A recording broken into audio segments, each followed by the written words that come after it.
আউযু বিল্লাহি মিনাশ শাইতানির রাজিম। বিসমিল্লাহির রহমানির রহিম।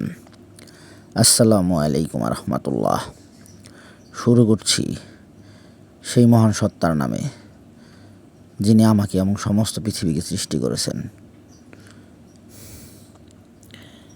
রাসূল করিম সাল্লাল্লাহু আলাইহি ওয়াসাল্লাম ইরশাদ করেন, অগ্নি যেমন লাকড়িকে খেয়ে ফেলে, তেমনি হিংসা নেক কাজগুলো খতম করে দেয়। অন্য এক হাদিসে হিংসা তার ফলাফল কারণসমূহ নিষিদ্ধ করে বলা হয়েছে। পরস্পরে হিংসা করো না, একে অপরের সাথে সম্পর্ক ছেদ করো না, পরস্পর শত্রুতা করো না এবং আত্মীয়তা ভঙ্গ করো না। তোমরা হয়ে যাও আল্লাহর বান্দা ভাই ভাই। হযরত আনাস রাদিয়াল্লাহু আনহু বলেন, একদিন আমরা রাসূলুল্লাহ সাল্লাল্লাহু আলাইহি সাল্লামের কাছে বসা ছিলাম।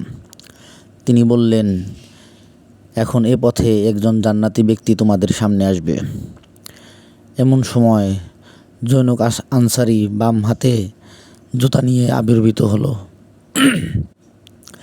তার দাড়ি থেকে ওযুর পানি টপকে পড়ছিল। সে এসেই আসসালামু আলাইকুম বলল। দ্বিতীয় দিন রাসূলুল্লাহ সাল্লাল্লাহু আলাইহি সাল্লাম আবার পূর্ববৎ উক্তি করলেন। সেদিনও সে ব্যক্তি আগমন করল। তৃতীয় দিনও একই ঘটনা সংঘটিত হলো। রাসূলুল্লাহ সাল্লাল্লাহু আলাইহি সাল্লাম গৃহে চলে গেলে আব্দুল্লাহ ইবনে আমর ইবনুল আস আনসারী রাদিয়াল্লাহু আনহু ব্যক্তির পেছনে পেছনে গেলেন এবং তাকে বললেন, আমার পিতার সাথে আমার কিছু কথা কাটাকাটি হয়েছে। এতে আমি কসম খেয়েছি 3 দিন তার কাছে যাব না। আপনি অনুমতি দিলে 3 দিন আপনার গৃহেই রাত কাটাবো। লোকটি বলল, কোনো অসুবিধা নেই, আপনি থাকুন। হযরত আব্দুল্লাহ 3 রাত্রি পর্যন্ত তার গৃহে শয়ন করে দেখলেন সে রাত্রে গাত্রঘাত করে না, তবে প্রত্যেক পার্শ্ব পরিবর্তনের সময় আল্লাহর জিকির করে নেয়। তাহাজ্জুদের নামাজের সময় শয্যা ত্যাগ করে না। অবশ্য এতটুকু জানা গেল সে যখন কোনো কথা বলেছে ভাই বলেছে। 3 দিন অতিবাহিত হয়ে গেলে হযরত আব্দুল্লাহ তার আমলের কোনো ওজনই বুঝতে পারলেন না। অজ্ঞতা তিনি লোকটিকে বললেন, হে আল্লাহর বান্দা, আমার পিতার সাথে আমার কোনো বাদানুবাদ হয়নি, কিন্তু আমি রাসূলুল্লাহ সাল্লাল্লাহু আলাইহি সাল্লামের মুখে আপনার শানে এ কথা শুনেছিলাম। তাই আপনি কি আমল করেন তা দেখাই আমার উদ্দেশ্য ছিল।